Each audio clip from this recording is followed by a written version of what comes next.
So there are also plenty of features that we have a pretty good idea of being at least a focus for next year. There are a few different places that we can go to find this stuff. Guide to Nix has plenty of stuff that we know is planned for next year, so we'll be going over that. The letter from the chairman, wherever the heck that is, also has some talk about plans for next year. So we'll be going over that as well. And then there's also just kind of some things that we've heard about throughout this year that we know are pretty important for the following year that we're going to go over. So the first thing we're going to talk about is the inventory. Because that's super, it's just so casually the most desperate thing we could all need. We all just kind of every once in a while collapse in our seat at the lack of a good inventory system. So I'm going to let them explain a little bit of what they're looking to do with it. And then we'll talk about where they are in their progress towards it, because I think this is going to be coming into the game sooner than later, like really soon, at least in terms of testing. Here's a look. Obvious straight away, and that is that you'll be able to access other inventories that are nearby to you within proximity. So if we start drawing, we imagine we've got our storage box over here, and then we kill the guy. Yeah, thank you. We kill the guy. Here he is. He's on the floor. So he would be accessible as one of the tabs up here, and then the inventory box would be over here. Same on the other side. And so when you press I to access the inventory, you can then access the dead bodies inventory, access your storage box. You can start moving stuff around without having to direct. Yeah, this is awful. When you're in Star Citizen and you're standing next to a body and you just want to move some of the stuff from their inventory into yours, you can't just do it. You have to click into their actual inventory first, which locks you out of the other inventories.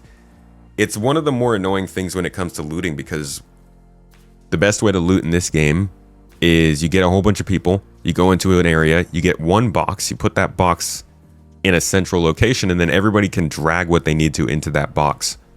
But very, very slowly, we've been having to move through this process of that actually being a reality. First, you couldn't both open the box, then you couldn't grab things from one thing next to you and put it into the box, and it's terrible. Not to mention being able to stack all, being able to filter, search for stuff, all of that's been missing. So the inventory, we all know it sucks. And it's very exciting to see this one being worked on, because this is August and it was in concept. They've already got a working version in the game, at least on their end. So I do think that we'll be testing this probably by the end of January, if not in February. Go up to the body, go up to the box, press F.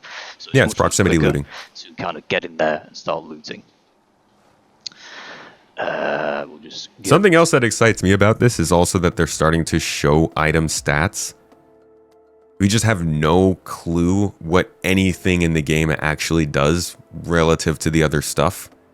You could barely get some of that information, but a lot of times you have to find it online. And so it's hard to even get an idea of whether you like one thing over another, other than outside of the feels and the vibes you get from it, or what somebody else may have told you. It's going to be really nice to start to be able to compare items in this game.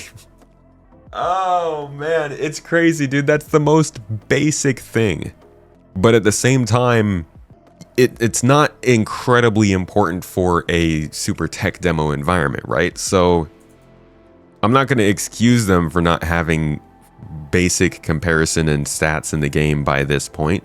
But also considering we weren't even doing anything loot related until just a few years ago, it would have been really stupid for them to put this kind of stuff in before that.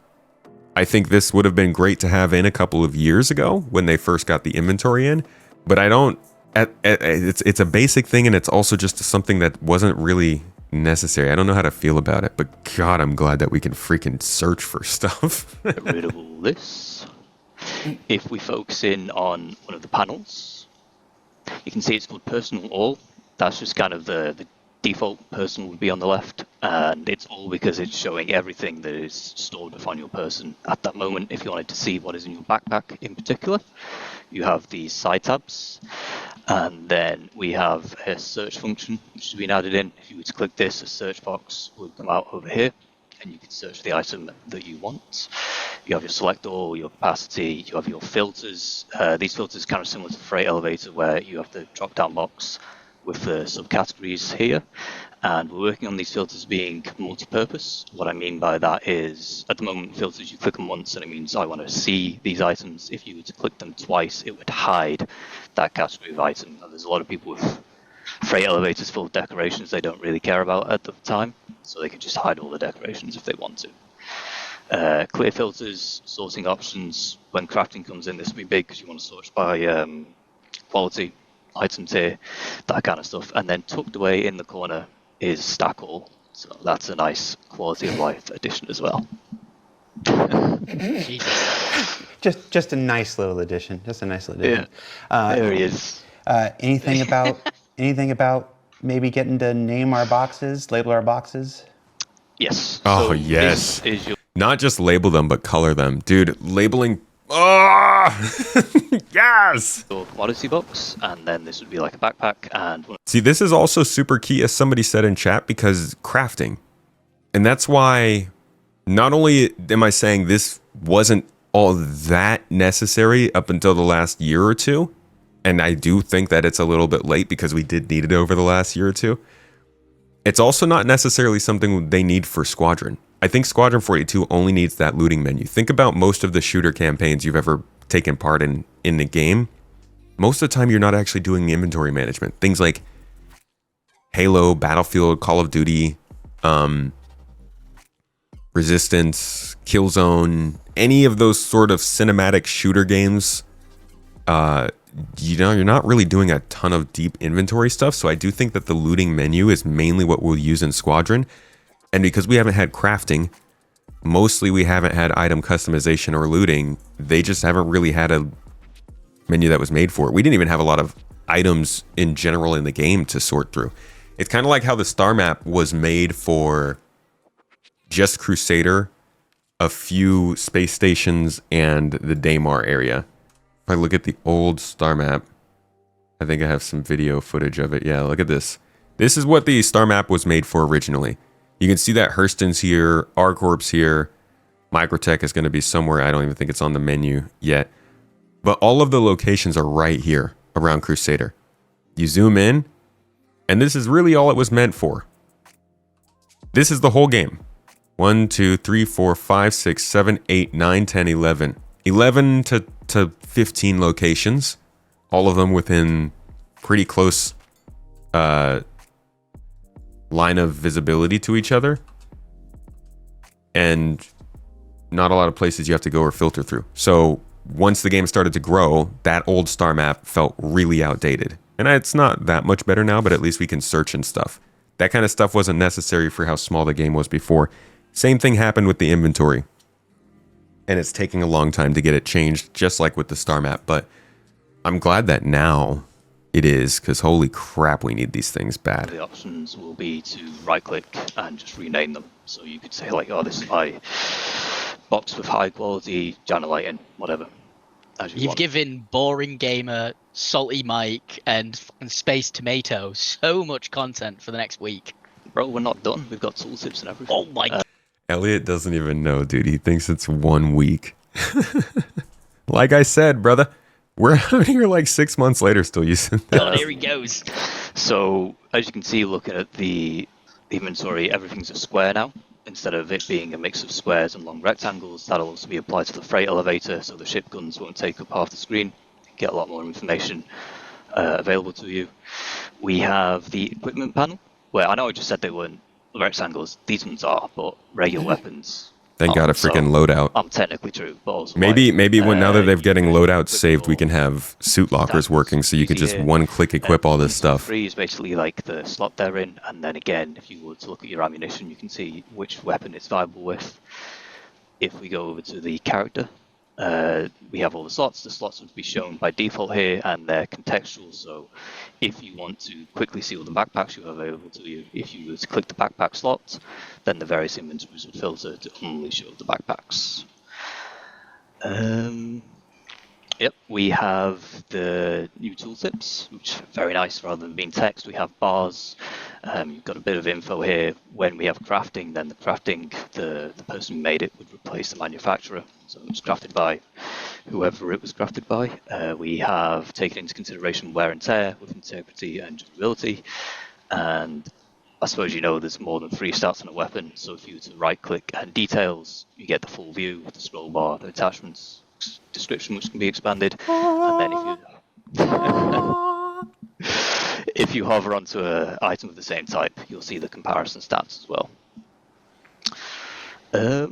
You can make the icons bigger or smaller. If you've got bad eyes, you can make them a bit bigger. Elliot, don't make a joke about it. The thumbnails as well. Obviously, there's a problem where sometimes they don't load, or sometimes they appear as holograms. Hold up, can we go back real quick? This screen, this is actually, man. Honestly, I don't think most people, it's not even a big deal, these kinds of UIs, but I bet most people wouldn't think this was a UI from CIG because they haven't been able to deliver UIs this succinct yet in the game. I really do hope that the inventory ends up having just this kind of a straightforward display of stuff. I can't say it's perfect just looking at it from a glance here, but it looks very easy to understand, which I think many of you will agree sometimes can be a challenge in Star Citizen. To item, you got bad eyes, you can make them a bit bigger. Elliot, don't make a joke about it. Stop talking to Mr. Chair. Leave him alone. Okay, this has been enough inventory. I'm going to show you where this has gone since then, because as you guys are smart people, you've been around for a while, you know how CIG does. Sometimes they just talk about this stuff, they'll show you a couple concept pictures, and then who the heck knows where it goes after that. But they did give us a quick look at the progress on this back at CitizenCon, and they actually included it in the crafting talk, just in case you were like, because of how clear I was making it, that crafting is a big part of why they're getting this inventory stuff together. Just look at how they present it here. MMO, we don't have levels, we have ships, we have gear, we have things that you create in the world, you perfect, you research, you improve. And those items, those ships, those vehicles, the armor and weapons, that's how you progress in Star Citizen. Crafting isn't just a progression mechanic for creating new items, it's also a really sketchy way of showing that progression, because this implies that the same person, and this is just really reading into it. I don't think this is how most people will take it or even think that deeply about it, but reading into this kind of implies that somebody is starting at an Aurora and ending at an Idris, and that's just not true. For most players in Star Citizen, you're just simply never going to own an Idris, and that's okay. Ships, those vehicles, the armor and weapons. Again, I don't think necessarily they're saying that. It's just this video kind of implies that's it. how you progress in Star Citizen. Crafting isn't just a progression mechanic for creating new items. It's also a fundamental change to how we handle resources in the game. The materials that you collect, how you refine them, quality matters. So for the first time ever, you can see they have quality levels on the minerals being mined here. This is going to be a big part of mining going forward, and probably a massive change to mining next year. Crafting the weapons, you'll be able to have some quality materials to influence the item stats on those weapons. It'll be somewhat random, potentially weighted on the location of the material. Some will have a higher chance of higher quality. And once you take those materials to your crafting bench, the fabricator, you can use them to craft, and the different... There's a taser. Not saying that this is any sort of a feature that's coming in 2026, but we are... This is the Preacher Armaments taser too. You can see it from that logo on the side there. Let me see if I have a picture of it. Pretty easy to match it up. So you see this word Preacher? You can see it's got that same shape right there.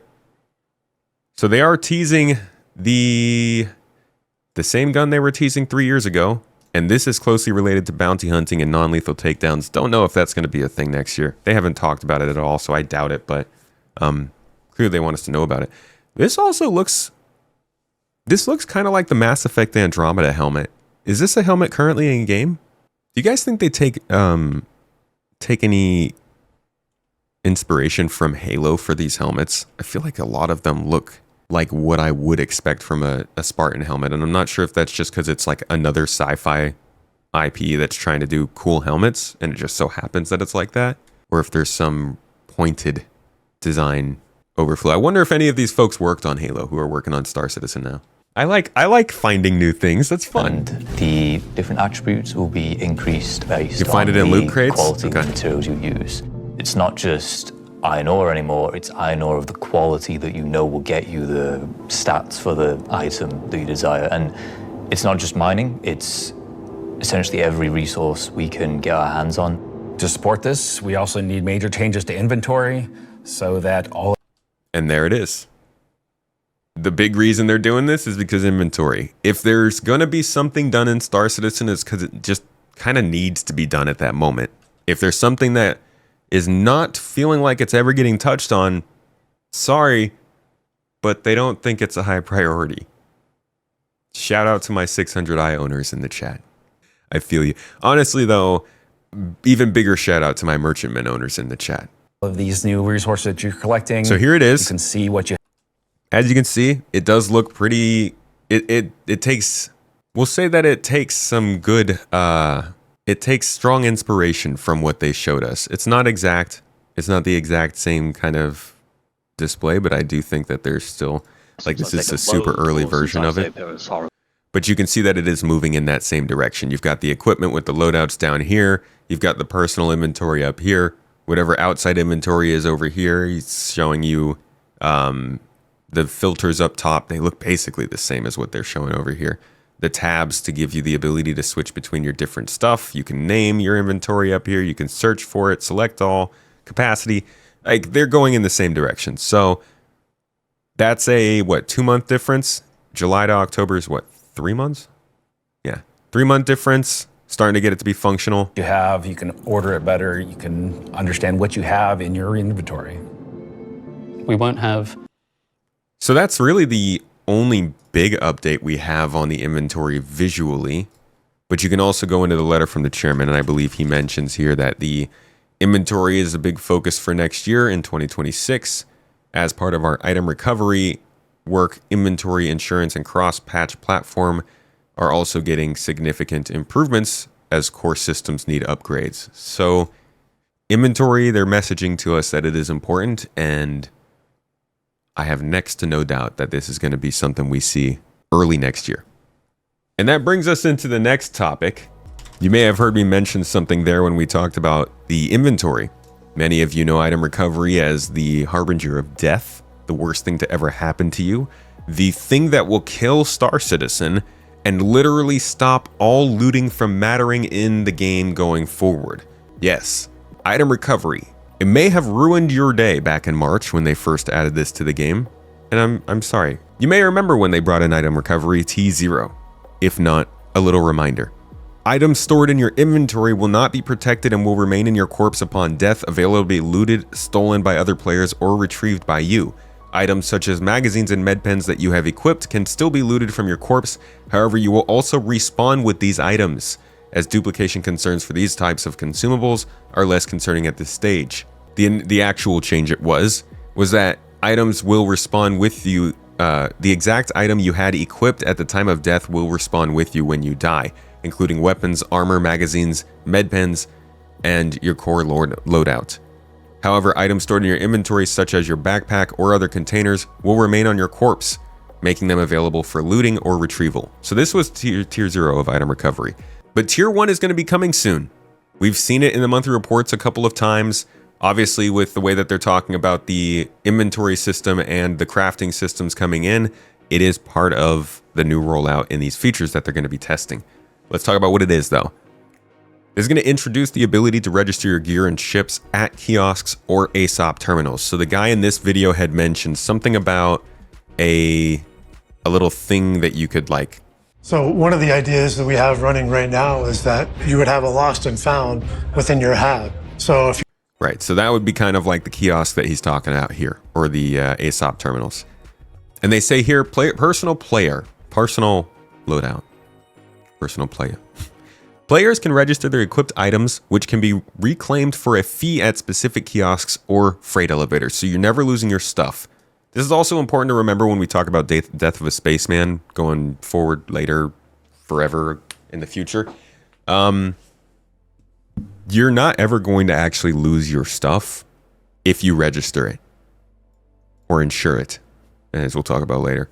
Ships and interiors. Ships, along with their loadouts, decorations, and locker contents, can also be registered.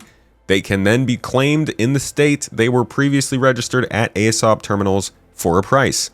We already do this. We claim our ships, we pay a price, it's a money sink. It'll become more of a money sink as we go forward. Looting and bricked items.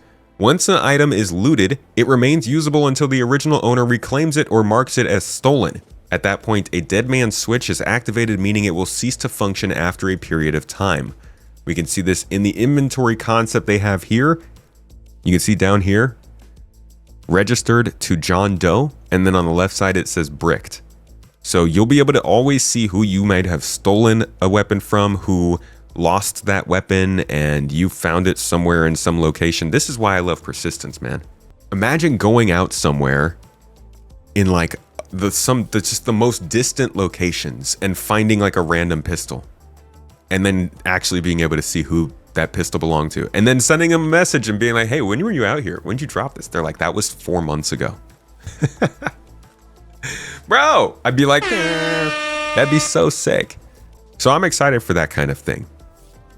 But as it is, you will be able to use other people's stuff. You will be able to loot other people's stuff. But if they do get back to somewhere and register it and mark it as stolen, you can't use it anymore. That being said, while a looted or stolen bricked item is no longer usable, you can still sell it for credits. So looting people for their really valuable stuff, as long as the economy is working correctly, should be good. What's going to be interesting is seeing if you could go and sell a bricked item or a stolen item to another player. Would they be willing to hold on to it until like T2 comes out or something? I don't know. All right, continuing on. They say that pledge items are going to be auto-registered. So this also falls in line with what was said at CitizenCon last year when they talked about 1.0. Richard Tyrer spoke at decent length here about insurance and warranties. Listen to the way he talks about this. This is all moving in the same direction. From inventory to crafting to insurance. Insurance by itself will only pay out credits based on the wear and age of your ship. Insurance, I think you want to listen to this bit because it's important. Insurance with a warranty, though, will give you back a new ship, plus any other equipment or decorations based on the tier of insurance you had. So clearly the insurance that we're working towards is just the registration they're talking about in this Tier 1 implementation that we'll probably see in 2026. Okay, so this is the bit you need to listen to. All ships bought on the pledge store will come with a permanent warranty and their appropriate insurance. And that is the auto registration of all pledge items in this Tier 1 implementation. So we're just moving slowly towards this full insurance situation. This is generally how insurance will work for anybody who's wondering that kind of question. We're already doing it to some extent whenever we claim our ships. This is just going to give us more visibility over what we're claiming and more choice to choose to claim something or not. Some people don't have the money, won't have the money, or don't want to put the money towards this stuff or like the risk. And so they will go without insurance or without registration. Other people will pay that money, but that's kind of factoring into the fact that like you're going to have money sinks in this game. If you have like 20 ships, if you actually bring those ships into the physical game, you're going to have to pay for insurance, for the fees to store those ships wherever they are. If you use them a lot, obviously, you'd have to pay for like the upkeep of them. I think a lot of people are going to regret how many ships they have. And hopefully there is a way to loan and sell those ships in the future. But man, yeah, there's a lot of conversation, a deep rabbit hole to go from here. But this is where the game starts to get very real. And I think this is going to happen fairly soon after crafting comes in. The last point here says, with Tier 1, you will no longer respawn with your preserved gear already equipped. You will need to visit a location, that's that spot we talked about, that kiosk, such as your freight elevator, to reclaim your registered items. We are developing a quality of life feature to allow you to re-equip your previous full loadout with one auto-equip button at this location. That's how suit lockers are going to work. It's a big part of why people think this game is too slow. It takes forever to get your stuff back. If you register or insure your stuff, you'll be able to go back and click one button and have all your stuff right back there on your body. So certain parts of this game will slow down if you don't pay attention to them, but certain parts of this game are going to speed up because of quality of life and stuff. That's item recovery. After this, we will move to ways where you can restore a bricked item. This starts to get into fencing, smuggling, more kind of organized crime sort of stuff. And it's the ultimate goal for what they want to do in Star Citizen. But for now, we're looking at Tier 1, and that I think is coming probably in the next 3 months, 4 months maybe. Fingers crossed. Now we're going to talk about social tools. This is probably one of the most important things that could come into the game in 2026. They've got a lot of plans for social tools. They want to do looking for groups. They want to do specific parties. They want to do notes on players. They want to allow you to have shoot on sight lists. Oh my gosh, you're supposed to have beacons. Service beacons are going to be a thing. VoIP is going to be so much better. You'll be able to ask people for help and see their reputation and ratings when they do those kinds of things. It's great. It's grand. I'm going to run you through some of the most interesting parts of social tools. I don't think all of this is going to be reality in 2026. I think we'll get the bare minimums and the basics, but I do think we'll start to see the first real significant moves to get us into a more social environment. Number one thing, in my opinion, is better text chat and better voice chat. Then we can get to looking for group and all that stuff, but they need to make it better and easier to contact certain people. Oh, and org lists and friend lists in the games. Let me add friends and stuff in the game. It's crazy, dude. It's the freaking basics, man. This is one of those things that I do say they usually work on stuff when it starts to become important, but social stuff has been important in this game for so much longer than they've given it proper looks at. And I think I do understand that, like, this is all very heavy UI stuff and they haven't had a good UI basis to working on Flash and not having building blocks to work with, but this is painful. And this was also talked about here by Chris, I think, in the letter from the chairman. Yeah. So in addition to inventory and crafting, he also mentioned social tools as one of the foundational features that they would be working on in 2026. The full sentence here is, we'll continue improving stability and depth in Star Citizen while expanding and connecting core systems that shape how you play. From engineering to inventory, crafting, social tools, and other fundamental features alongside expanding the playable universe itself. He didn't say quantum travel. He didn't say base building. He didn't say hacking or exploration or scanning or tangential jump points, transient jump points, whatever they're called. He said social tools next to inventory and crafting. And I think that's a pointed message that these are some of the most important things that we'll probably be seeing more about. So again, I don't know what it's going to be, but here's at least some looks at where social tools might be going next year. Go. Friends, that's your closest group. It's the first go-to when you want to play. Our current friend system is dated, and it includes things that are, well, not really friends. So my first question goes off to JJ to kick us off. What are we doing to improve friends and friends management? So we're taking our oldest app in the Mobilglass, the Comlink app, and we're upgrading it to a brand new social app. And this is now going to be your one-stop shop for all of your friends and group gameplay. Now, this is the new and improved friends list. So you'll notice, sadly, one of our oldest friends that we all have is missing, though, and that's ATC. Sadly, our friendship has ended with ATC. The freaking friends list doesn't even let you scroll through all your friends anymore. So this is now just a dedicated space for your real friends. So you're now going to be able to see what those real friends are doing with richer presence information. So giving you better awareness of where your friends are, what they're doing, or if they're not on, when they were last seen. And then you'll also be able to reflect that your last own scene status. date, dude. How many of my Xbox players out here seeing like friends last seen on Xbox Live like 8, 9, 10 years ago? It's going to be great when it first comes out and everyone's online, but at some point that will be true for Star Citizen too. You're just going to see last seen 6 years ago on there.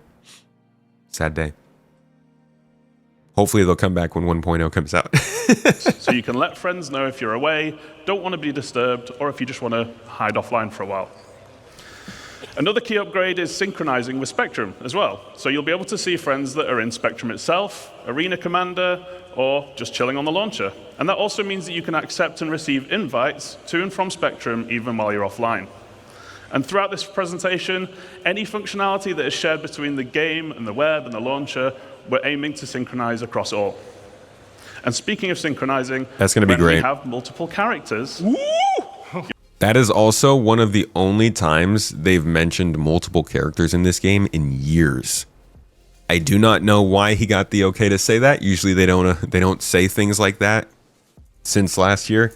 But that one got in there, and the mention of multiple characters, I think, is a very, very loaded thing to say. Obviously, a lot of the original backers know that that's always been part of the plan, but considering a lot of people think the game will always play how it plays now, it's probably good news to some folks.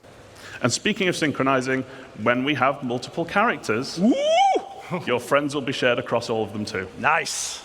So in addition to the friends list, we're also now going to have a block list. And we like to think of block. So this has already started. They put the ability to block and mute players into the chat now. I haven't used it. I don't know exactly how it works, but it'll be useful to some extent, for sure. I mean, God, some people get targeted, and that ain't fun. Sometimes you just want to play. Hostile list is good. All of this needs to be also, there needs to be an org version of all these things. Org friends, org blocked, org kill on site, that kind of stuff that gets shared throughout your whole group. It does have some cool features like party launching, the party markers, quantum syncing. It's all good stuff, but quantum let's take syncing, a closer oh my gosh. look at the new features of the party list. So, with server meshing, we are right now at a unique opportunity for us. So we already support large parties, but we want to do this well. We have been seeing what you do in the tech previews, and people have been partying up in hundreds. 100+ people in one ship? Come on. And that's all right. We just want to make sure that we're adding better support for this, like search functionality, making it easy to find people in your party. Also, just like we did with the friends list, we're adding rich presence here as well. But for the party, you're going to want more real-time gameplay-related info, like if someone's downed or dead or maybe offline for some reason.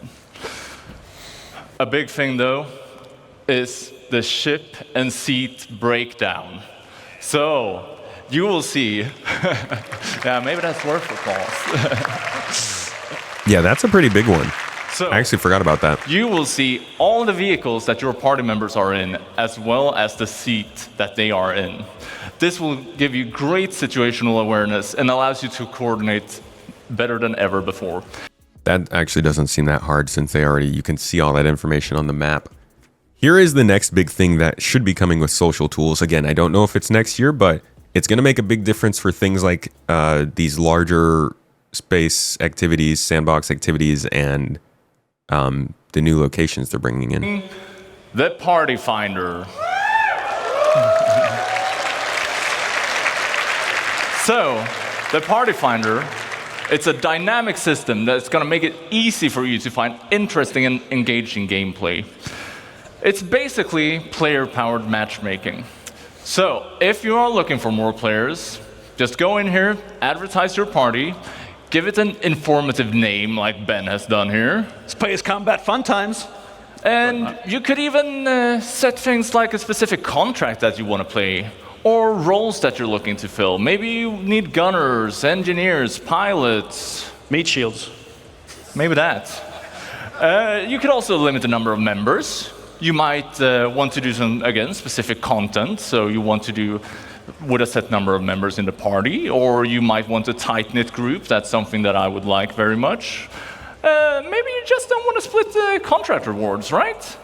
So once you have that information, then it's time to list your party. And then people are going to be applying to join your group, which is...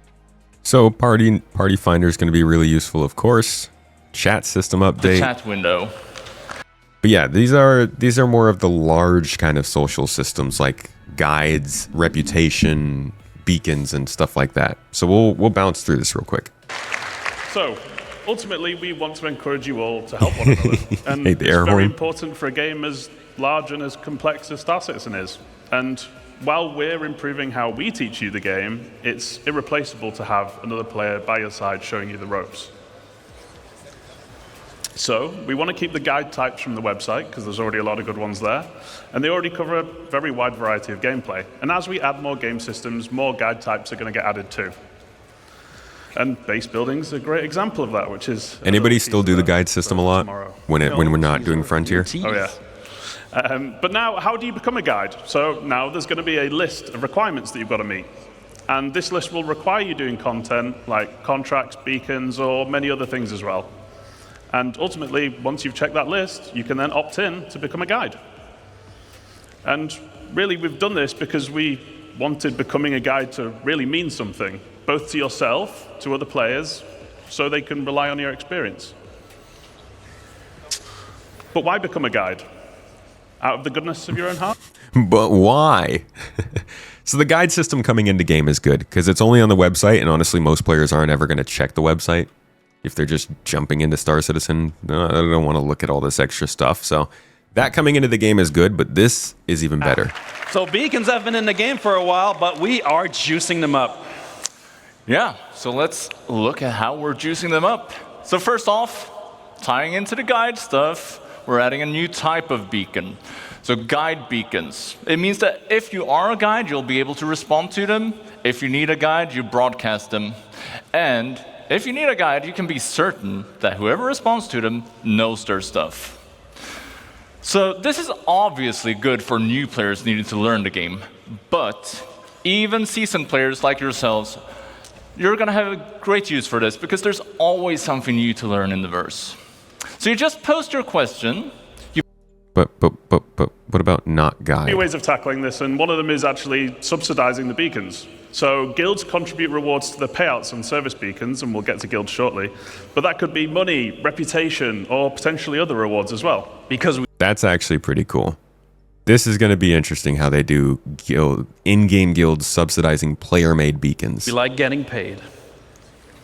And ultimately, that keeps the cost down for the people that need help, but rewards the people This that are video helping. is from This last actually November. finally makes or it October. viable to do beacons for whatever profession you like to do. Medics, refuelers, and repairers, just to name a few. But if you misbehave and you fail the beacon, there's no payout for you. So that's one incentive. The other is that we're adding a proficiency rating. Responders can earn that rating by successfully completing service beacons. You go from bronze up to gold, which indicates your level of experience and success, and only the top few will be able to earn platinum status, which essentially puts you on a leaderboard and marks you as one of the best playing in your region. So when broadcasting, responders offer to help, and you'll see their rating. Then you'll get to pick who you want to help you out. Then let's say you're not very good, or you like to misbehave a lot. You just suck. Failing a beacon will result in losing rating, and then repeat offenders will enter the red zone. The bald zone. And then only really desperate people are going to take you on.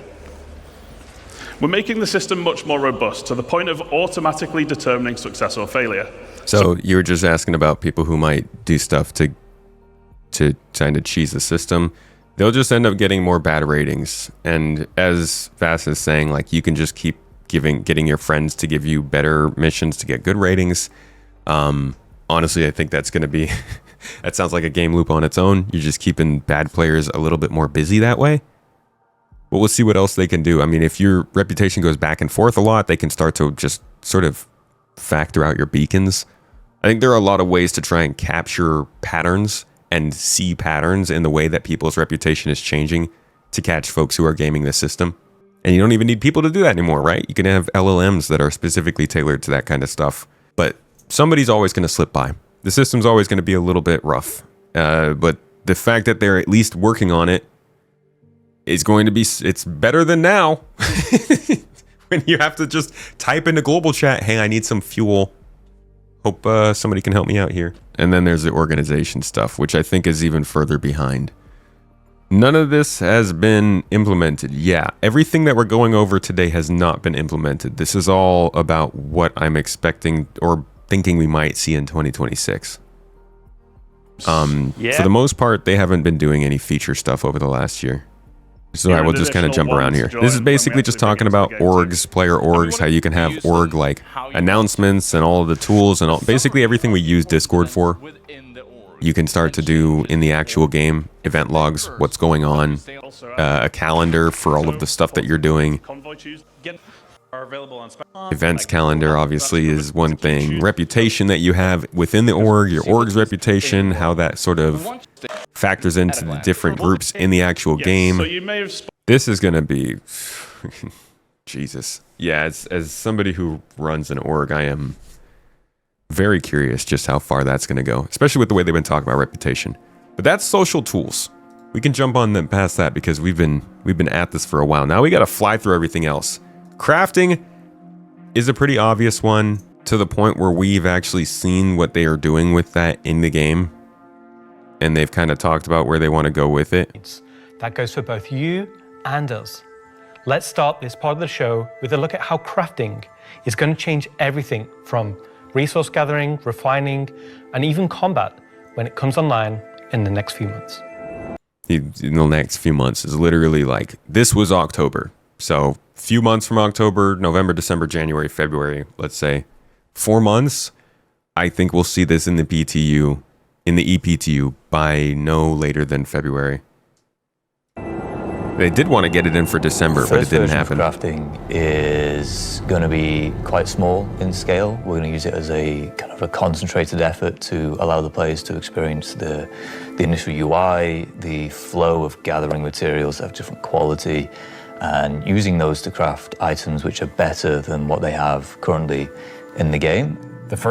So that's a very clear explanation that crafting is not all about making everything crafting in the game. It's about testing out those first iterations, the UI, the flow, the resource differences, all that stuff. Version is going to be primarily FPS items that you can craft, weapons and armor.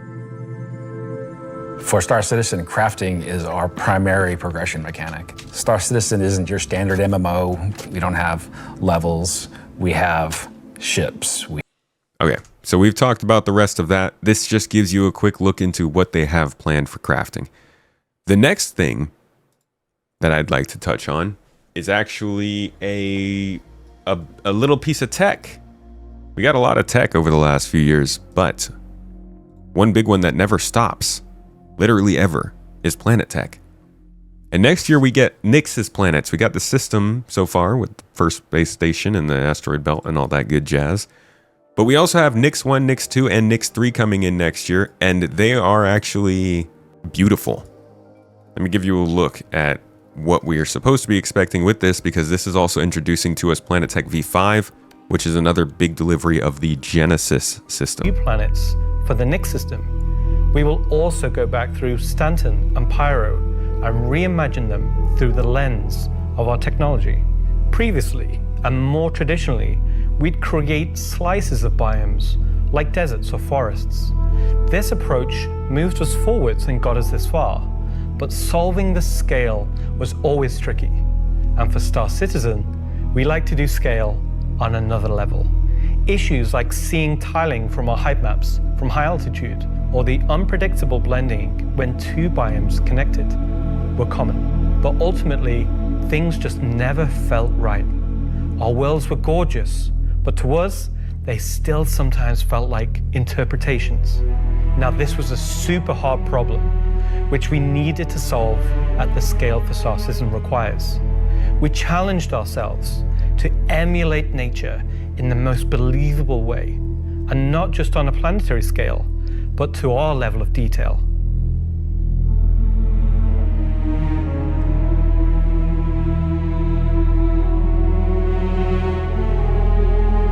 With Genesis, we've made a complete paradigm shift to how we do things. Biomes are now created. This is freaking pretty, man. Based on the physical data sets with the assets being spawned whenever and wherever the correct criteria is found.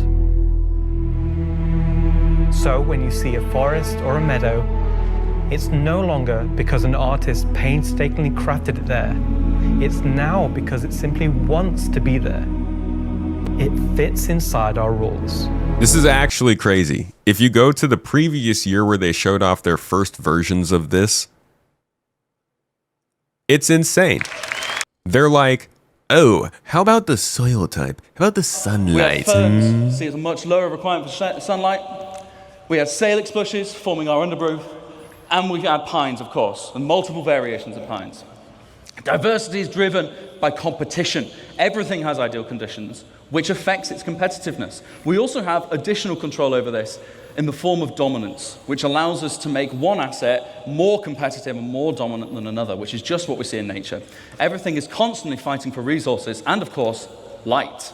Because we spawn these assets in a hierarchy, it's easy to propagate shade data down over the distribution of the assets so that we can control ones that prefer or reject shade. Often, like these ferns, they can spawn in light, but they are outcompeted in those scenarios most of the time. So you will see a rogue fern, or a place where there's no seeds for a specific asset, you might start to get this coming in. Now, this, combined with the different fauna that are starting to come in that have resources that'll be useful for crafting, that'll probably have some kind of quality level based on the fauna that they are, you know, where they spawn, that kind of stuff. Guys, this is farming. Like, it's actually farming gameplay being created through the Planet Tech. They just have to give us all the availability to it and give us the information and where it is. But like, it's kind of crazy. And I think Genesis is actually a pretty big part of this. This is all not including the fact that they do want the planets to orbit the star, and they are working on the ability to build seasons into the planets. In fact, if I'm not mistaken, I think he actually mentions it here. Right here. They should be, but also the color of their leaves. Now, this isn't the only thing that will drive the color of the leaves. We're going to introduce the concept of seasons to the game. And this will mean our planets will evolve through the year, and we'll be able to shed leaves from trees and have the grass wither in winter. Nonsense stuff, dude. Crazy stuff. So, just to re-emphasize what they were talking about there with like the foliage competition and farming gameplay and stuff, here is something that they say a little later on in the section about creating points of interest and how it could be changed by their location. Next up, farms. Its rules, well, temperature. Not every plant can live in every temperature, but the same with soil type. Only certain plants can be in certain grounds. And then we can query the seed map to determine what plants you would find there. What are the harvestables? As for the targets, again, farm buildings, obviously, power buildings, houses, but even animals such as our beloved quasi-grazers. So that's all crazy. But the direction that all of this is going. So this is Planet Tech V5. It's coming in with the Nyx planets. And that was sort of them explaining how it was going to work, how they were designing it, how they were building it. This was more a look at the actual progress towards getting it implemented into the Nyx system. Genesis also ties into our other gameplay systems. Our new planets are built from the information we create for our different datasets, like height maps, humidity, temperature, soil type, soil amounts, geology erosion data, to name but a few. This means you can now tell where to find valuable minerals as the geology looks like it would be suitable for it. Where scree piles exist below sheer cliff faces, and where rocks have broken off over time due to erosion. That was nice flying. Of course, these new tools still give us the ability to direct the look and feel we want. The attention to detail from the tallest mountain to the smallest flower is still our core DNA. With Genesis, we can now keep that detail-orientated mindset as we focus on the quality, and it provides the quantity. Genesis provides our planets with the ultimate sense of exploration and adventure, discovery in the purest emotional form. We want you to find that perfect place with the planets providing an abundant resource to harvest. This is a major part of what exploration. He said it. Everybody screech. So that's a look at Planet Tech V5. Generally what they're planning on doing with it this year, I think the main focus is Nix 1 is going to be what they're mainly getting into the game. If you look at the different things that make up Genesis, they've already delivered some of them, and they're holding off on others. So like some of this Been able stuff. to introduce some improvements, including high-resolution ground tech planets don't. I think specifically the could run GPU, there yeah. without being. So this is the kind of stuff that's starting to come in with Vulkan. But I think that it's generally going to come in the phases that they've talked about here. So phase 1 is going to be all the planet stuff and the biomes. Phase 2 is then Starchitect with the locations. Phase 3 is the AI improvements and all that stuff with Maelstrom. Phase 4 is the light and sound, ray tracing, global illumination, transparency, all that stuff. Phase 5 is audio engine, and then phase 6 is the dynamic weather. I don't think that's necessarily the order they'll be in, but I do think that they're planning on having them drop in different phases. I can't find the other planets, guys, but there are 2 other planets in Nix. Clearly they're not as special since we can't find them, but they should be coming in next year as well, I would imagine. They're not going to be as developed. I also think that this Nix 1, this whole idea that they are, what is it called? Geoforming, something forming, what is the terraforming? This whole terraforming thing that they're doing with Nix 1 is, I think, the main storyline going forward next year. So I'm getting a lot of like UEE versus the People's Alliance of Levski, possibly with our whole working relationship with Intersect being involved, and maybe the Vandul as well will be in there. That seems like a big one. You heard me mention Starchitect. I do think that Starchitect is less likely to come into the game because it's a little insane, but it also has been being worked on for most of the last year since they've talked about it. This is their plan to fill the game with points of interest that are interesting and diverse wherever you're going. I'll let you guys listen to a little bit of this. The only reason I bring this up, I think this is a little bit out of the realm of possibilities for next year, but Chris does mention in his letter from the chairman, Genesis planets represent our next step in planetary tech, offering breathtaking worlds with significantly improved graphical fidelity and density, more dynamically assembled biomes. These planets are driven by the rules of nature and our designers creating ecosystems that feel alive and authentic. Combined with Starchitect locations throughout, Genesis planets deliver both the environmental depth and the gameplay density we need. That doesn't necessarily mean Starchitect is coming next year, or any version of it is coming next year, but it could be something that they do test. So I'll give you guys a little look at what it's supposed to supply to the game. You can make that call for yourself. Are near each other and build near distribution centers. So to hit that bit of our benchmark, we make sure that locations are near each other and group them together. The effect it gives is a fully developed landscape with vistas and points of interest all over. And we group them together in what we like to call a cluster, like this one, that has 13 locations. Let's talk about clusters. Clustering means generating locations near other locations. So, for example, if you find a distribution center, just like in the verse currently, I would find forward operating bases next to them. But if you go even further out, you'd find mining outposts to funnel those resources to the FOBs. Go out even further, you'd find caves around them, because that's where they might find some of the gems. And then So that's one of my favorite things, is they're talking about points of interest being placed around the planet logically so that they're around other things that would make sense with them being there, based around their use case and their factions. you can even specify the data on a cluster level.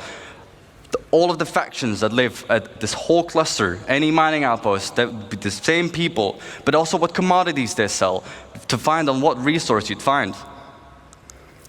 So let's look at an example of the clusters. We have our mining cluster. Again, we can define what rules we should have. Rules, well, near a resource, just like our mining outpost, but also it needs to be on a lawful planet. We can target on a planetary scale where they would need to be. They need protection.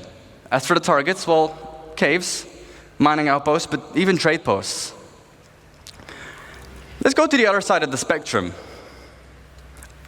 Before I do so, I forgot data. We can, on a cluster level, specify, again, what mineral commodities, but also what harvestable types you'd find are in that region. Now let's look at the other side of the spectrum, an unlawful cluster. What rules? Well, they need to be far away from any other cluster, because they want to be isolated and do their evil deeds on their own. And also on an unlawful planet, such as somewhere in the Pyros system. For the targets, outlaw outposts, crash ships, because they would shoot them down, and also ruins from just places they just completely overrun. The data on this one, you'd find specific loadouts, and they'll be using weapons that you wouldn't find any in other legal system. And these weapons will be sold at the shops in these regions. So, now that we have a cluster, let's go even bigger. Just like our locations, we can put clusters near other clusters, and we group them together, ranging between 10 to 15 locations each. And we group this into what we call a sector. Like this one, that has about 120 locations. However, on a planetary scale, we can define how many sectors we should have, with each their own data and persona. And every single one of these locations is now ready for the mission system to hook up and give you gameplay, and for you to find a bunch of places on your own. And just on this side of the planet, can you guess the number? We've got about 3,042 locations. So this is a very Star Citizen proposal. It's fantastic, it's huge, it sounds amazing, it's detailed, it's logical, it makes sense. And even here, there's a little bit more detail going on back here that talks about how they've been building out the libraries to make this happen. Going back to 2019 when they introduced the different archetypes for different types of buildings.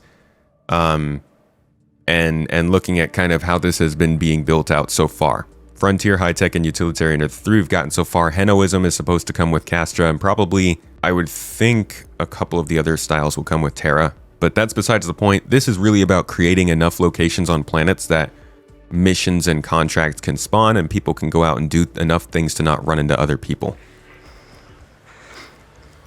As you can see, we're now able to make full-size locations, and they will look completely different based on where you'd find them.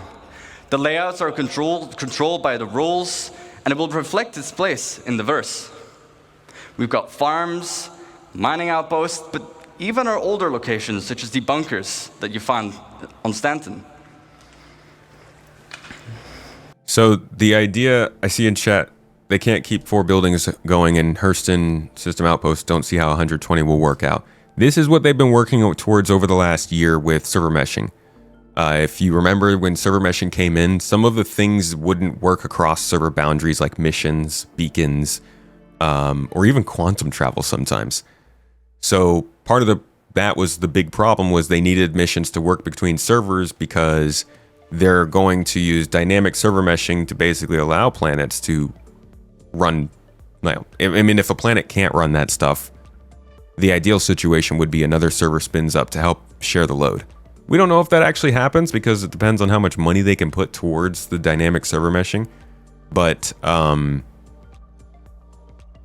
idea behind server meshing is to split up the load so that these planets and outposts can put less stress on a specific server that's running everything at once. Clap! So, let's look at an example and kind of stop. use the tool to really, make a location. We can define the rules, as I've mentioned a couple times by now. So for our mining outpost, it wants to be near a resource. We can specify what this resource needs to be. But we can also give it suggestions where sometimes you'd find it here and sometimes you wouldn't. If the location has refineries, it might want to be near water to refine the resources. Then secondly, we can define what buildings should be there. So obviously we need mining buildings, houses for people to live as well, and even power buildings that we can leverage with the resource network. Starchitect will intelligently figure out where to place these and what needs to be at the location. So, we've gone over the farm stuff. All a little crazy, but that is another thing that was mentioned as being a possibility for next year. Will it happen? I have my doubts, but we shall see. All right, let's talk about some of the stuff that we saw at CitizenCon now. So, I think we got through most of the things that he is mentioning here. Genesis, Starchitect, item recovery, inventory, insurance, cross-patch persistence really just is like, you know, things not constantly getting wiped from your account and stuff.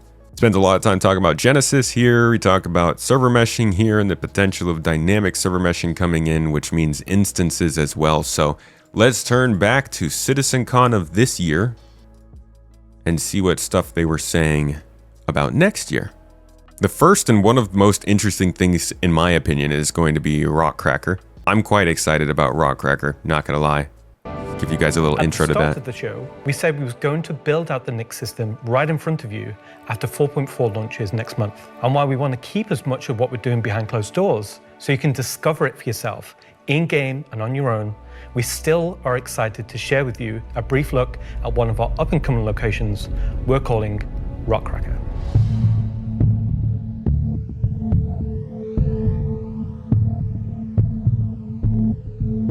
Okay, so Rockcracker, Jared, is our internal name.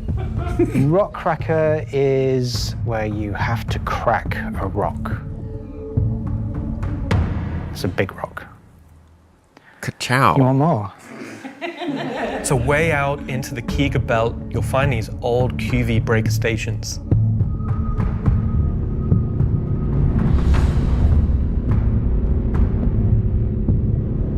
These were originally industrial facilities breaking apart large asteroids and... I'm not gonna lie, this is like really up my alley for what I want from a space game. I love going and finding derelict monoliths that you have to like get running again. I hope the like crunchy get this thing up and running and like discover the little parts of it thing is really good. Obviously, it's going to lose its novelty after like the second or third time we do it, but I do hope that there's a decent amount of on-foot investigative sort of gameplay involved here. Mining them down. Yeah, this is Hathor V2. Since they've been mothballed and been left abandoned. So you're going to have to find your way inside and thinking about how do we bring this facility back to life. It's not just about flipping a switch. As you bring these stations back to life, you'll be lighting the beacon and calling attention to these long forgotten places. One of the main features is the laser head, which will require certain things to get working.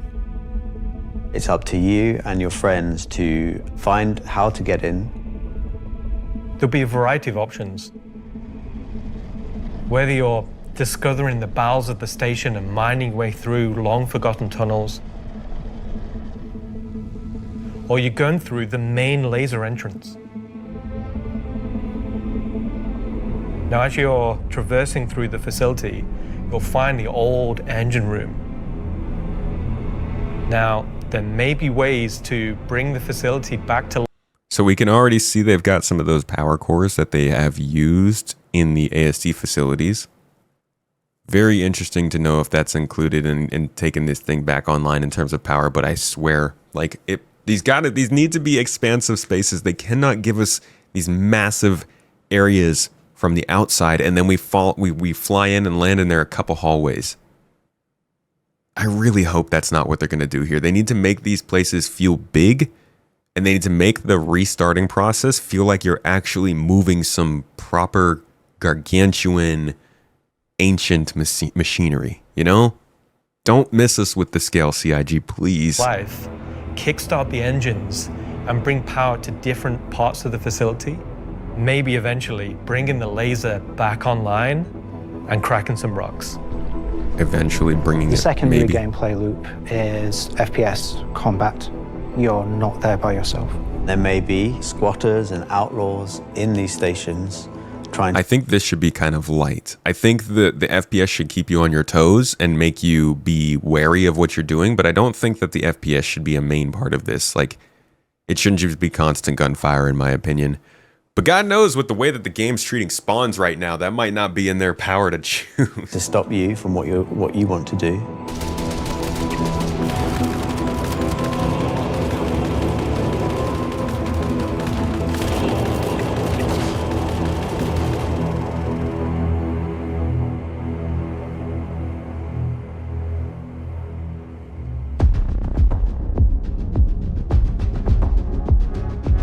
So you've found these old facilities, you've brought them back to life.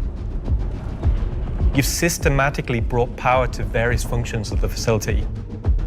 You've activated the laser. You've fired the laser. You've broken apart the rock. And then you'll be able to fly your ship inside and see what's there. So it plays out exactly like Hathor. This is Space Hathor. They're just taking what they've done, iterating on it, scaling it up, and using it to test larger and larger situations, hopefully with more tools and features involved. Obviously, we know you have engineering and things like that involved, but hopefully social tools will make this a little bit more of an interesting situation than Hathor was, and they can just keep doing this and progress every year with these kinds of different models of activities. Yeah. You just get into your ship and fly in and start searching around and trying to find the pieces that you want to mine.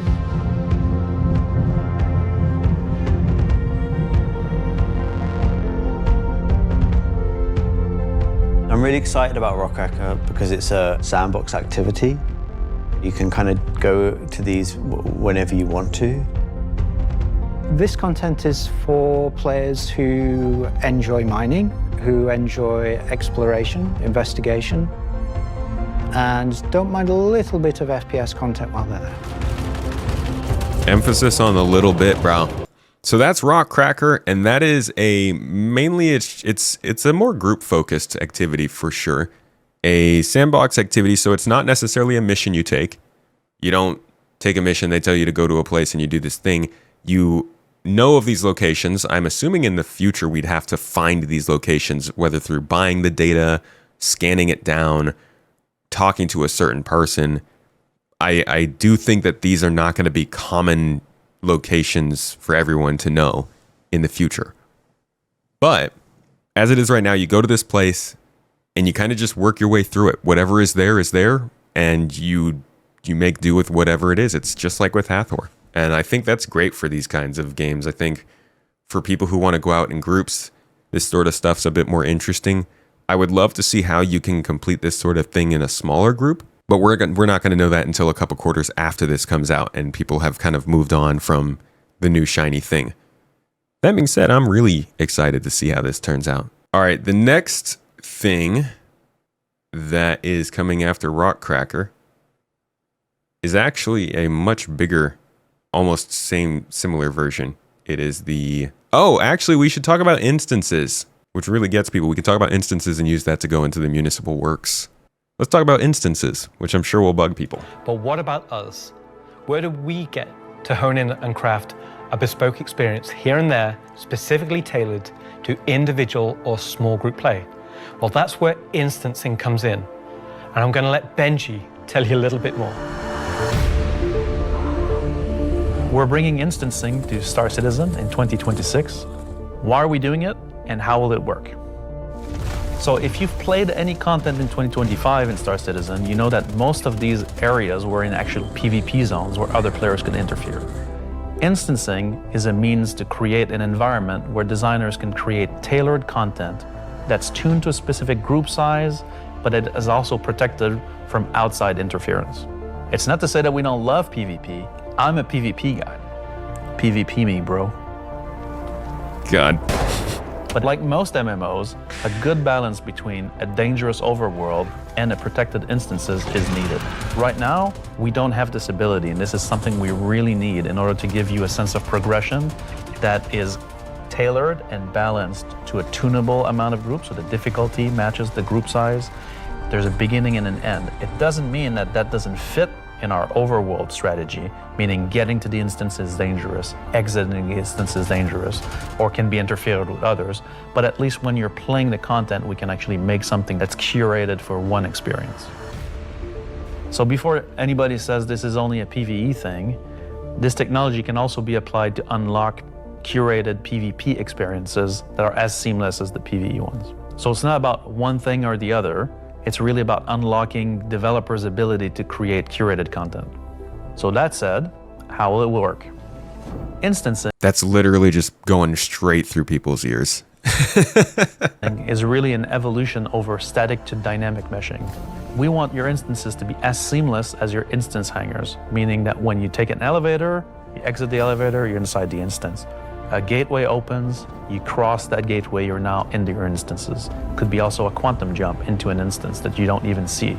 The transition is just like a dynamic mesh transition. And so throughout the universe, we will be able to add these areas that are open or closed instances that allow you to join in either with a party and have a reserved instance for your party, or join an open instances that has a number of slots. And so some of those areas will be completely instanced on different servers. This allows us to leverage the compute power of the entire mesh. The closed ones will be really to drive one piece of content. You enter and exit seamlessly, just like we do with your instance hangers currently. So this is really starting to meld closely with dynamic server meshing is where this comes from. And that's why those two things are expected to come at the same time. Sometime next year, likely in a very basic situation, but first applied to the Siege of Orison event from earlier. It's because basically the Nine Tails have taken over sort of a cluster of floating platforms in Orison. And you are there to kill these sort of lieutenants of this terrorist organization and take back control. So in our current thinking, Siege of Orison is designed for about 15 to 20 people fire team. So you, your friends, or your org will go in, you'll all have sort of dedicated roles. Some of you might be the tank who brings in the heavy weapons and sort of pulls the fire. Some of you might sit at the back and be the sniper and pick people off who are a bit further to make the advance easier. Some of you will be the medic whose sole job is going to be revive and look after the rest of your team and the health of them. And some of you will be the people who push for the objectives to try and get sort of most of the mission done. The event was designed for about 15 to 30 people, but when we released it, we fixed the problem with 2 DGSs on one server that was fighting for resources. And with that, we also upped the player count to 100. So when it first debuted, it was already too full for what it was designed for. It was They just have to like basically reconsider all these things when you can get 100 people into an event as opposed to just like 20. Massive operation at the time. I think that bringing it back and giving it a refresher will be a fantastic addition back into the PU. So imagine if Siege was a instance that you could go in and play solo, or if it was a public event that you could go with your friends, or you could join up with random players on the server. There's lots of ways that we want to take a look at Siege, how we can make it a more approachable piece of content. I'm excited, to say the least, to bring back Siege. They're saying that they're going to control how many players can enjoy the content. Have they said that they're going to put a hard cap on these? So I guess what he had mentioned here would talk more about that. You cross that gateway, you're now into your instances. Could be also a quantum jump into an instance that you don't even see. The transition is just like a dynamic mesh transition. And so throughout the universe, we will be able to add these areas that are open or closed instances that allow you to join in either with a party and have a reserved instance for your party, or join an open instances that has a number of slots. And so some of those areas will be completely instanced on different servers. This allows us to leverage the compute power of the entire mesh. The closed ones will be really to drive one piece of content. You enter and exit seamlessly, just like we do with your instance hangers currently. Yeah, so there will be some that are capped based on population, which I agree is a bit annoying. But also, I think part of the goal so you say people want instancing because they don't want their gameplay spoiled by their players, but there is a very real argument that capping a instance is a way of not allowing that gameplay to be spoiled by their players, because there could be two, like you could have an event that specifically has 8 spots in it, right? There is a spaceship that has 8 seats, and if you're not in that seat, then you die. They would probably want to cap that at 8 spots so that people don't waste their time in this event only to find out that they're going to die at some point because that's something specific that happens. I do agree, though, limiting the amount of gameplay that can take place at certain places is a bit annoying, and I'll be interested in seeing how they do it, because what if you're part of a group of people and you're just the 11th on a 10 cap instance? That's a bit crappy. Yeah, could be for performance reasons as well. Municipals. Out of Nix, there's still one more exciting use for instancing we're building right now. It's an earlier look than normal, and some of it is still in white. Yeah, we're streaming for New Year's Eve, dude. To share the Keep an eye first out. look at a major content release of 2026 and what it means for progression-based gameplay. As an evolution of our Building Interior initiative, you won't discover it by accident, because when it's complete, it will be found deep within the heart of Levski itself. This is the Municipal Works.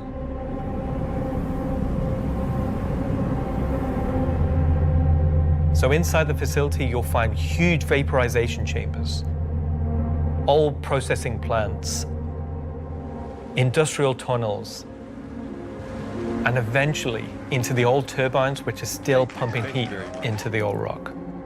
So I love the verticality of this. I think these look like really cool areas, but this is all concept art we're looking at. True history of Levski. This is a place where you won't see in Lorville, you won't see in I-18 or the other landing zone. It's the pure basis of Levski. You will have, of course, metal and tunnels and more structural place, but you will also see a lot of rock and cave. So it's not a place you go to take vacation. It's really a place you go to fix stuff. Not everybody has what it takes to come down there and do the job that needs to be done. All of your sewage systems have stopped working. Everything's going to quite literally. And so the player is tasked with their group, most likely, to go into there, take out the outlaws, and get the facility working again. So let me get this straight. This is literally... So this is another one with puzzles. Heads up, it might not be interesting to some folks. A mission. We'll see, though. To fix the toilets of Levski. It's not just the toilets. You're also trying to turn on the air. Air is a bit more important. It still works in Levski, but they have maybe polluted air because it's not being cleared properly. It's not just for the toilet. Poop mission. It's also a little bit more exciting than just going into some vents. It's like a 3-layered system where there's 3 chapters. This will be mission-driven and repeatable. Everything from mining to salvage to combat to investigation, a variety of roles. Narratively, it's a real sandbox. Every progression you do will unlock a new area that will link back to previous areas, complexifying the play space. We've been wanting to have more gameplay around landing zones for a long time. Now that we have instancing tech coming online, that allows us to do something that provides really cool gameplay close to a landing zone. With the missions, that's what will create different overlays or... Honestly, they don't even need instancing for that kind of thing. I don't think, as far as a performance thing goes, dynamic server meshing, I feel like allows them to avoid the performance hits. This seems like it's about curating the experience. I understand why they don't want 50 players to jump into a QV station and wipe out the NPCs, because what if you're a player that's not with those 50? That sucks. And then I would think maybe the reputation system could be used to handle that, but you can't reputation people out of that. They're not doing anything wrong. They're just doing the things that you want to do before you can do them. Nobody likes to be in a group with a player who just runs ahead of the entire group and clears out all the enemies and does all the puzzles and picks up all the loot and comes back and says, why'd you guys take so long? But that can happen every single time in every single scenario if nothing is ever instanced. And I am the kind of player who wishes that there weren't these weird walls in between content. But I also understand that there are certain things that just have to be experienced a certain way. I think they should definitely try and keep most of the stuff in the sandbox in the open world, because for the most part, those are the edge cases. Most people get to enjoy stuff as it's meant to be enjoyed if there's enough of them, as they seem to be wanting to do with Genesis and Starchitect. But with certain things, certain very story-specific things, I understand wanting to do more instancing and stuff like that. Clearly, that is not the last thing. We've gone over quite a few of these sort of like major improvements, but I think these are the 4 major updates of the year.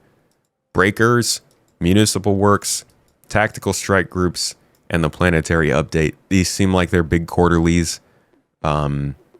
So the last one we need to go over here is the Tactical Strike Groups. And maybe there will be more than this for like the major updates. This is just what we know about so far.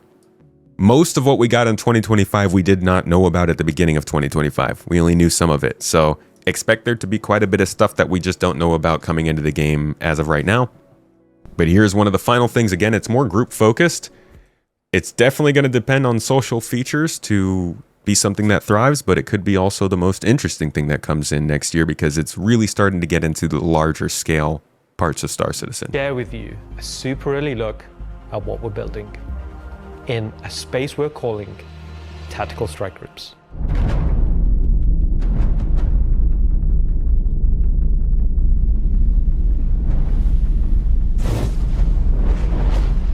The People's Alliance are still trying to get to the bottom of what this new faction is really doing in the Nyx system. They've sent a capital ship to check out a station and run into more than they can take care of themselves. Unfortunately, that team came under attack and members of their groups were taken hostage. Now they've reached out to Intersec, who've reached out to you to help recover the pilot. Of course, it's unwise to do this alone, so you'll need to put a team together to attack the station. When you arrive, you will have this big asteroid, kind of broken asteroid, and on this you will have this space where you will find 3 big arms. You will see at the middle, you will have this big energy core. Everything here has a purpose. It's not just for the show, just something nice to see. You'll see a People's Alliance-owned Idris that's just on the outside, and it's going to be getting harassed by this unknown faction that you have met before. So your first objective here is to clear out the ships. There'll be waves of these ships, so this is where you want your light or your medium or your heavy fighters, whichever playstyle you prefer.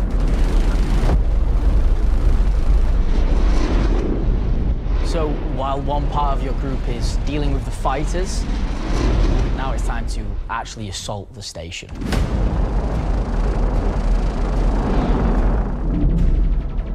This station has been outfitted to resist all of the obvious way of attacks.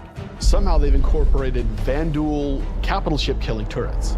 These turrets ignore small fighters, and they have the firepower to destroy even the biggest capital ships.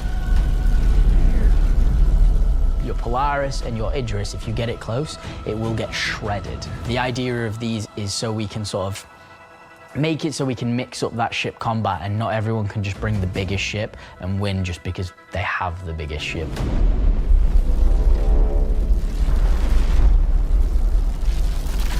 You have to send out your best pilots to navigate the superstructure and take down anything that may damage. Those better be some properly scary lasers. So at this point you're thinking, destroy the turrets. But it's not that easy. This turret has shields that you've never seen before. It won't take any kind of damage. Your missiles won't do anything, your lasers won't do anything, your ballistics won't do anything to them. But like everything, they do have a weakness. You have to cut the power to their shields. To do that, that actually brings you to your first objective, the power relays. Honestly, I think it would be cool if there was also the exterior choice of cutting off the power by going inside and finding the actual module and taking it out or the component or something. It has a number of power relays that are holding the doors closed so that you can't get in. You have to find them, you have to target them, and you have to destroy them. But it may not be as easy as it seems. Here's our first wrinkle. The power relays have their own shields that are resistant to energy-based attacks. We know how much you like using laser repeaters, but so do these guys. Capital ship can't get close enough because of the turrets. So ships with explosive or ballistic ordnance will be needed here. That's torpedo ships like your Retaliator or Gladiator, or even another fighter with ballistics loadout. That's going to take you a while.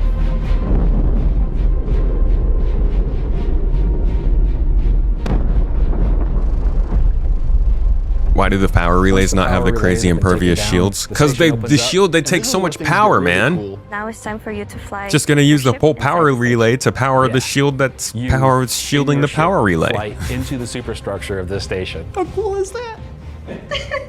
I feel like this is a proud dad moment. Thank you, Jared. We're just gonna call it what it is. It's a trench run. Trench run. Yeah, I definitely did that on purpose.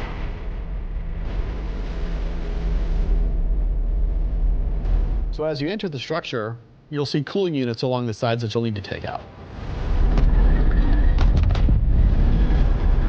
There's 3 arms to the station that have these trenches. You'll fly into one, and then there'll be a core in the center, and then you'll move out another trench. You're either gonna do it multiple times, or you need to bring friends. At this point, the core is still protected, so these are essentially strafing runs. Man, this is gonna look so much goofier than it does in this video. I'm really wondering like what they think players are gonna look like flying through the space like this. There are objects to avoid.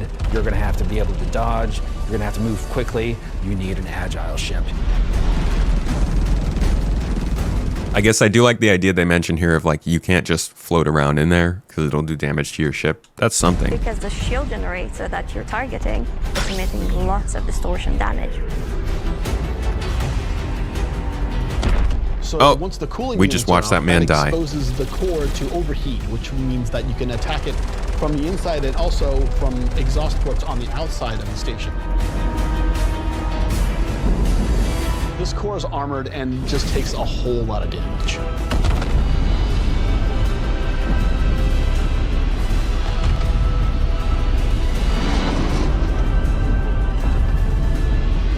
Once the power core goes down, the turrets come down. Drop a bunch of wolves and furies on this one. Why is that important? Because during all of this, you spend a lot of ammo and munitions and ballistics, and you're going to want to top up.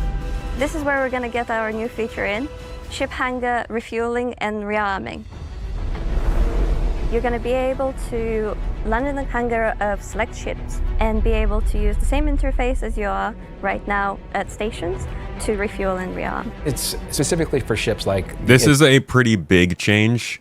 It's something that they're introducing with this content, but as far as features go, being able to refuel and rearm in a capital ship is f***ing huge. It's going to be really, really big as they start to bring in more missions with Nyx, if they keep Nyx as sparse as it is when it comes to services. And the Polaris and other ships that are designed to have other ships land inside them. Of course, it'll be more than just those 2 ships, and you'll find out more once we get closer to release. But this is a really important feature that we're really excited to get out.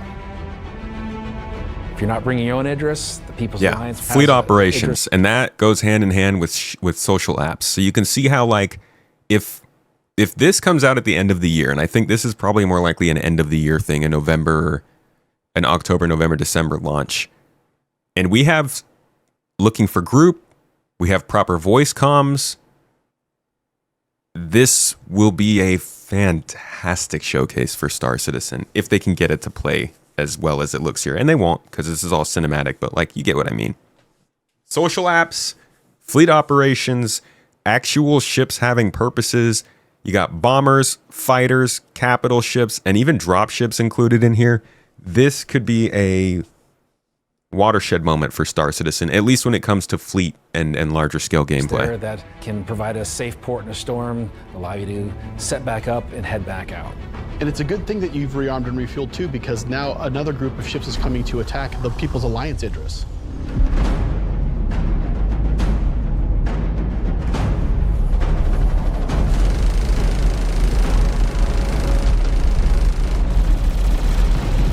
So while the fighters are protecting the Idris, what's happening at the station? Well, that's where the dropships come in. Now you've got to take a fire team in. You've got to land. You've got to fight through an onslaught of FPS enemies. See, this is where I come in. This is what I'm interested in. You guys can play in your little pew-pew spaceships. I'm going on board. I'm crushing heads. I'm taking names. Belong to this. And we're all out of heads. This unknown faction, and you've got to open a hangar door which will allow you to release captives from the station. This is also huge. This is this is implying that we're going to have NPCs that will be able to get onto a player-flown ship. Now, we've only ever seen something like this purported to be coming to the game one time. That was at CitizenCon, I believe, 2021, where they showed us this quick passenger AI mission. They showed an AI leaving the station, walking onto your ship, taking a seat, and then you getting the destination to go drop them off at. Basically a box mission with legs. So it's not that crazy to think technologically this could be a possibility, but the things that might mean afterward, like passenger transport, which we know is a 1.0 feature. Not going to pull up the screen, but we know it is. The idea of NPCs actually needing to get on or off a ship that you're flying and the things that could lead to in terms of objectives and new contracts and stuff is pretty big. So even though this is pretty cool content they're talking about, there's also a lot of really interesting features they're kind of sneaking into this that could be coming in next year too. After you've opened the doors and that person's taken off, you've just got to make sure they get to safety. All you see is 20 mechanics that are going to be borked for 10 patch cycles. That's why hopefully they'll use the ePTU for this stuff. At the very least, the mechanics in all of this, we should be seeing in the ePTU at least 2 months before this patch lands. And we should know by the time it's hitting the PTU how it'll function. We saw it with engineering. When it was in the ePTU, engineering looked like it was going to completely kill the game. When it was in the PTU, engineering still looked like it was going to cause some pretty significant issues for people in the game. By the time it went to live, it's mostly agreeable. It still has its problems for sure in terms of balance, but it's not like breaking the game. And I think that's their goal now with releasing features, is not to have things that break the game. So hopefully this will be stuff that's being tested beforehand and a little higher ways. Also, yeah, has to be instanced. So it might not even be connected to the rest of the game in that way. So at this point, all of this sounds pretty simple, but there's an additional complication. So up until this point, it's just been you versus the enemies in the station. But the enemies in the station have their own enemies. The game is pretty broken. Is it broken from engineering?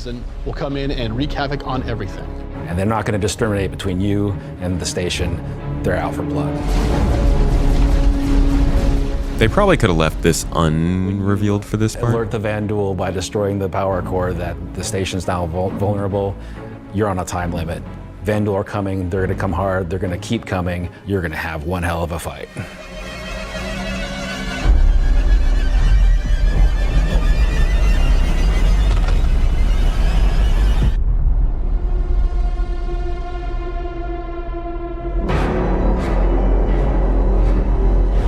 Such a goofy looking ship to me.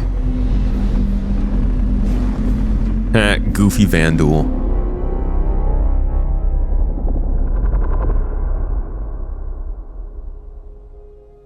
So yeah, that about wraps up, I think, everything that I had on the list of what might be coming. I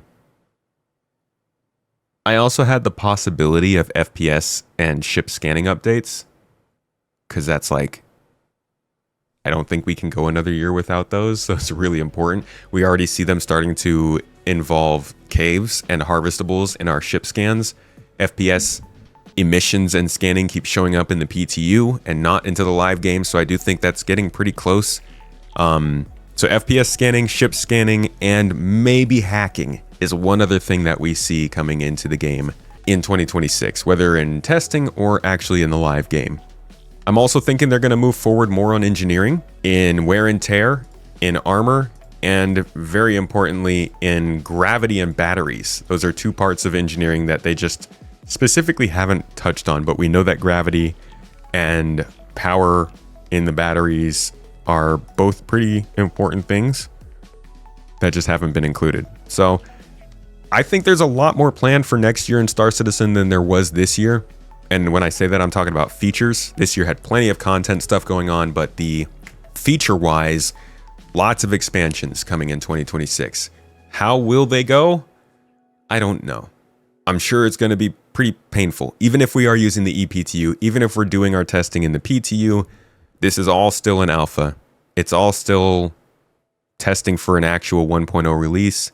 So we will eventually have to deal with some of the pain of it just not being finished while they're trying to put in finished mechanics. I don't think next year is going to be like some big, amazing time where everything changes and we're all super happier for it. But I do think it's going to be a pretty significant step up towards a more interesting game from a content perspective, but also like the sandbox and the features. We talked about features. We talked about ships. I didn't even go over my review of what I thought this year was going to look like. We can do that later on. I am tired. There's been a lot of talking. I'm going to wrap this up. I hope you guys enjoyed going over all of the thoughts and expectation setting for next year.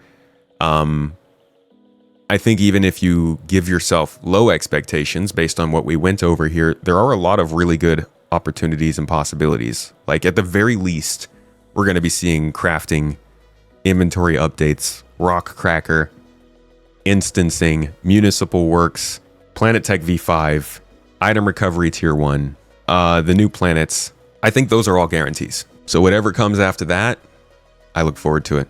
But I hope you guys enjoyed.